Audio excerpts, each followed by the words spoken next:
This is NDTV. And you're watching NDTV 24/7.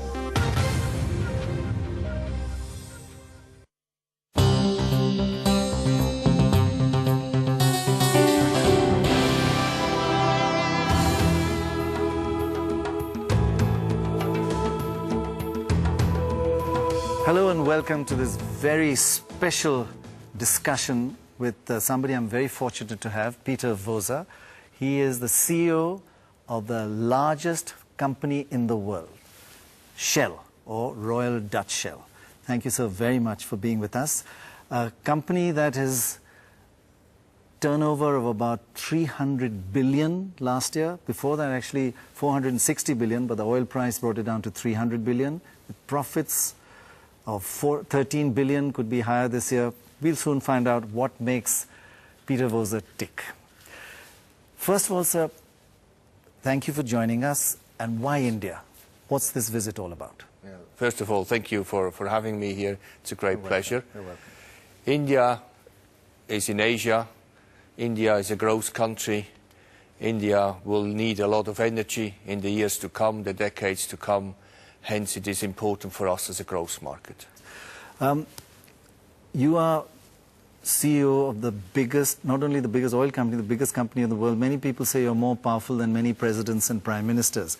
So, and you often talk about oil should be at a reasonable price. Those words you use, reasonable price, affordable price.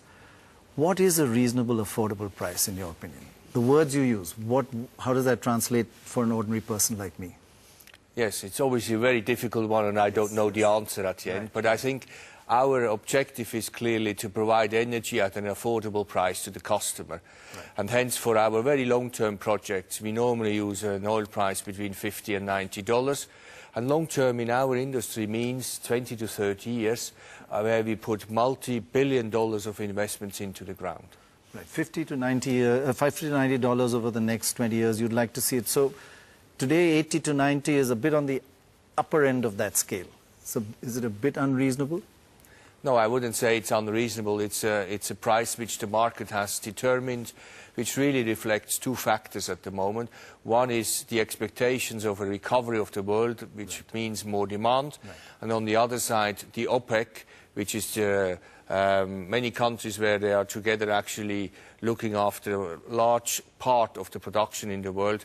They have determined to shut in some production, which really keeps a floor to the oil price because they are taking supply out of the market. Right, right. You talked earlier about supply being restricted by the OPEC countries.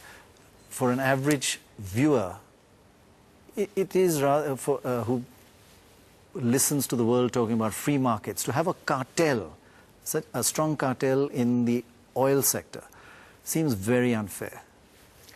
Yeah, I have a slightly different opinion there. I don't think it's actually unfair, because you have to see, we have to invest. And in order to invest in these large projects, you need a certain oil price. Otherwise, nobody will do it.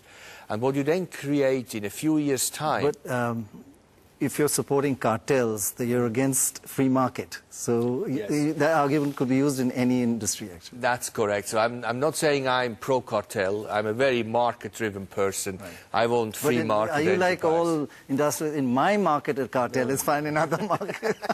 No, I like this, and I'm not of that school, I have to say. I really want market pricing. So in the longer term, you'd like to see any cartels go away? Yeah, that's for me is always the starting point. A free market economy, this will, in the longer term, clearly drive the right behavior.